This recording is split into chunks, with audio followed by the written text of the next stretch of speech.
नमस्कार, मी अविनाश पाटील. महाराष्ट्रात जादूटोणा विरोधी कायदा 2013ला पारित झाला आहे. त्या कायद्याच्या अंमलबजावणीबद्दल महाराष्ट्र शासनाच्या वतीने सामाजिक न्याय मंत्र्यांच्या अध्यक्षतेत जी शासकीय समिती केली होती त्याचा मी एक सदस्य राहिलेलो आहे स्थापनेपासून, आणि त्या समिती बरखास्त करावी यासाठी महाराष्ट्र शासनाच्या सामाजिक विभागाच्या सचिवांच्या परिपत्रकाने आज एक बैठक मंत्रालयामध्ये होणार होती आणि ती बैठक घेण्याचा आग्रह महाराष्ट्रातले जे कट्टर हिंदुत्ववादी विचारधारेचं प्रतिनिधित्व करणारे व्यक्ती आहेत, संस्था आहेत, संघटना आहेत, यांच्या वतीने केला गेला होता आणि त्यासाठी परिपत्रक काढून ती बैठक आयोजित केली होती.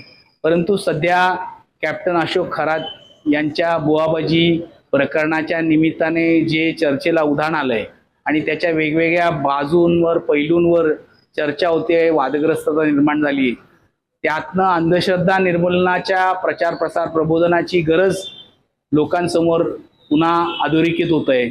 आणि दुसऱ्या बाजूला अशा पद्धतीच्या जादूटोणा विरोधी कायदा हा अधिक प्रभावीपणे परिणामकारकपणे त्याची अंमलबजावणी करावी, त्याच्यामध्ये या निमित्ताने काही तरतुदी वाढवाव्यात अशा पद्धतीची मागणी होते. त्यामुळे त्याच्या धाकातनं आपल्यावर हे सगळं शेकेल या भीतीने सामाजिक न्याय विभागाच्या त्या परिपत्रकाच्या आधारावर आज 24 मार्चला होणारी बैठक रद्द करण्यात आली.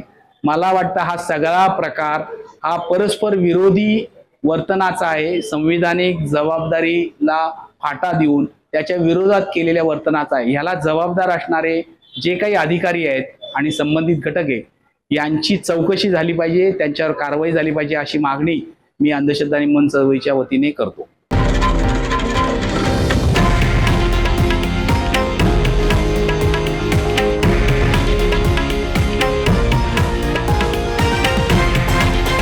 हे आहे देशातील नंबर 1 न्यूज नेटवर्क आणि आपण पाहत आहात TV9 मराठी, एकमेव.